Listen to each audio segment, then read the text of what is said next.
Can machines think? Alan Turing asked it with clinical brevity. Roger Penrose, decades later, answered with a resounding no, but not for sentimental reasons. His claim? Machines, no matter how sophisticated, cannot understand why a formal system is true, because understanding is not just computation. It's a confrontation with the unprovable.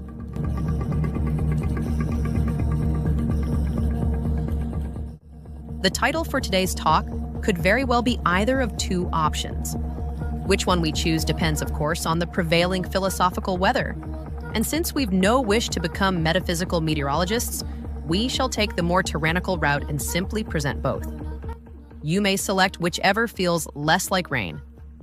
Option 1. Know Why, a defense of Penrose and the epistemic boundary of machines.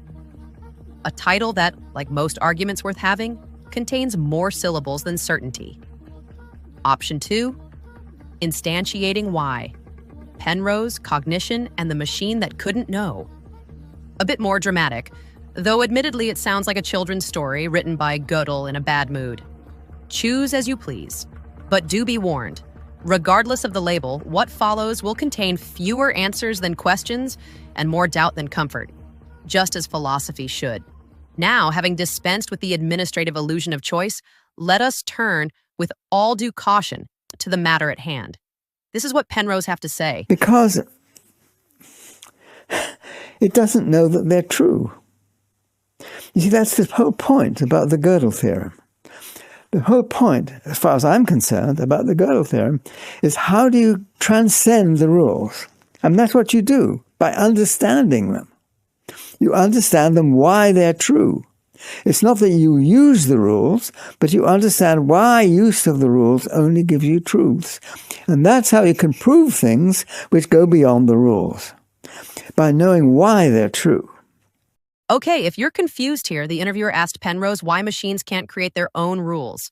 Penrose's argument, rooted in Gödel's incompleteness theorems, suggests that human mathematicians can see or grasp the truth of certain statements that no formal system, and thus no machine limited to such a system, can prove. Gödel's sentence, in simple terms, is a mathematical statement that says of itself, I am not provable within this system. If the system is consistent, the sentence is true, yet unprovable. A kind of semantic Houdini act, escaping every formal cage designed to contain it. This exposed a fundamental instability at the heart of formal reasoning. When a system turns inward, tries to describe or justify itself, it begins to stutter, to collapse under the weight of its own logic. Part 2. Help